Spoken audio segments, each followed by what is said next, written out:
Now for the highlights of the game, we cross live to Peter Landy at the MCG. And Pete, more heartache for Geelong, but Carlton just didn't give the Cats a look in all day.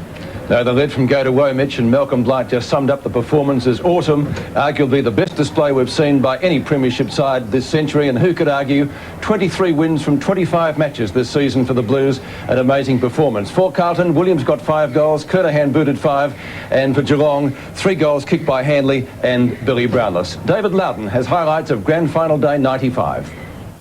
The colour and hype of Grand Final Day evaporated into the stands as both captains gave their players one last rev-up.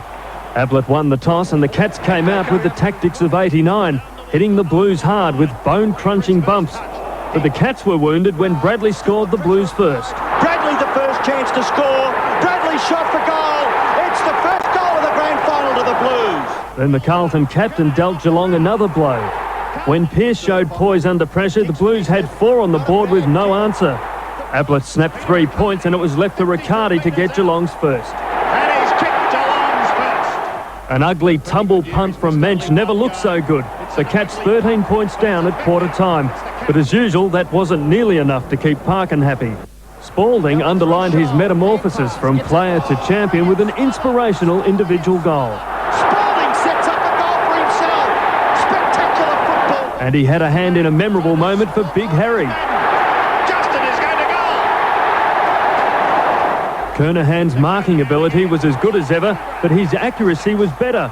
And he followed that up with a snap more likely to come from Ablett. Kernahan plays on. He bends it back for sticks and he's got his third. Silvani was Ablett's shadow and Geelong were allowed just 1 goal for the quarter.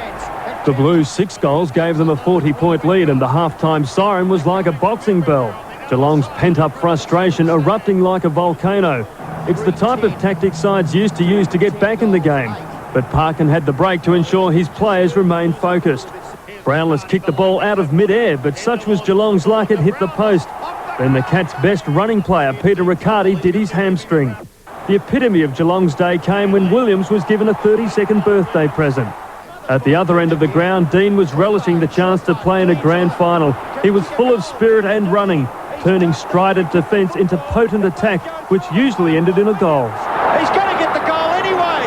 Greg Williams has got it for the Blues. The magnetic board remained untouched.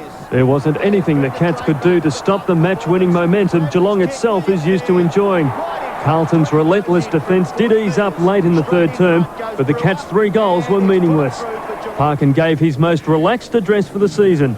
Ayres appealed for some restoration of pride. The Blues' resolve didn't waver, and they went for more goals as though they were the ones starved of possession.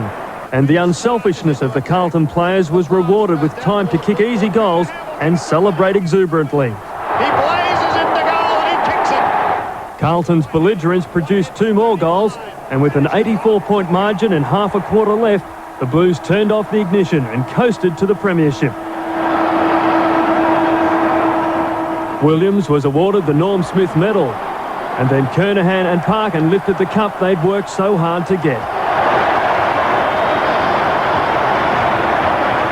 David Loudon, 7 Nightly News.